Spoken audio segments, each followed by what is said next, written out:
Got a call at about 4 a.m. Typical car wreck in rural area.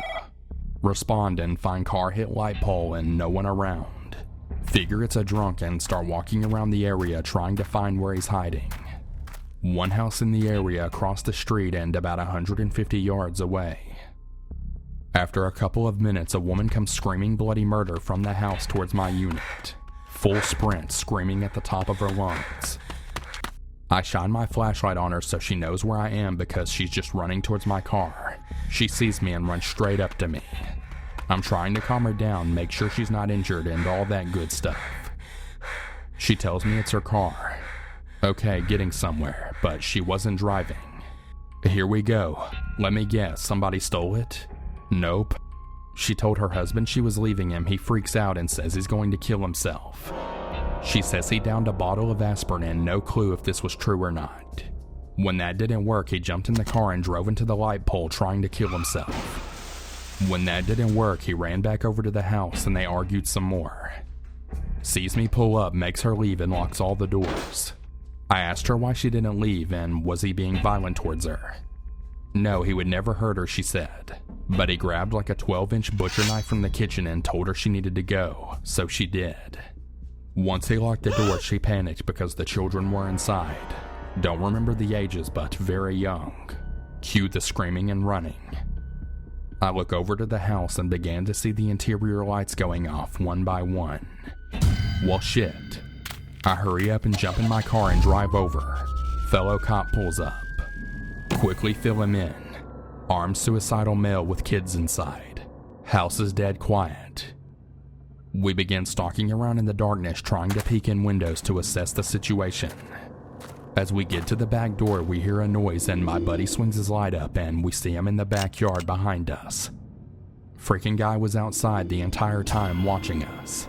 He's sitting on his feet, half sitting up is the best way I can describe it. Tats all over him, no shirt on with jeans. His head is cocked to the side and he's just staring at us with that giant ass knife in his hand and not saying a word. We both draw but keep our guns by our sides. He's about 20 feet away. Start talking to him but no response. Then all of a sudden, without saying a word, he begins cutting. I mean full on slicing his forearms and chest. Then he begins screaming and crying. We're telling him to stop, just talk to us, you're not in trouble, we'll get you help. He says he deserves to die.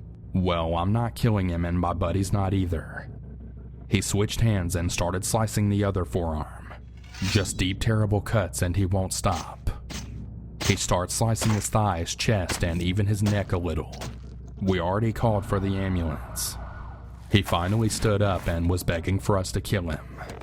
We kind of danced around a little while not allowing him to position himself to become a threat to us. Yes, I know about the reactionary gap and I wasn't worried about it. He was losing blood and getting weak, so we basically decided to wait him out. He cut a few more times and he walked around a bit and then just fell down. We pounced and got the knife away and the ambulance showed up. Got him to ER. Docs advised it took 250 stitches to patch him up. No charges and we got him referred for some help. The kids were unharmed, by the way. He sent her away because he wanted to die and didn't want her to see it.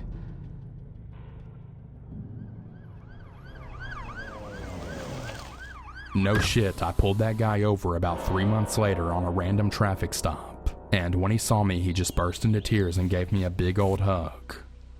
Wife and kids were in the car and they were making it one day at a time.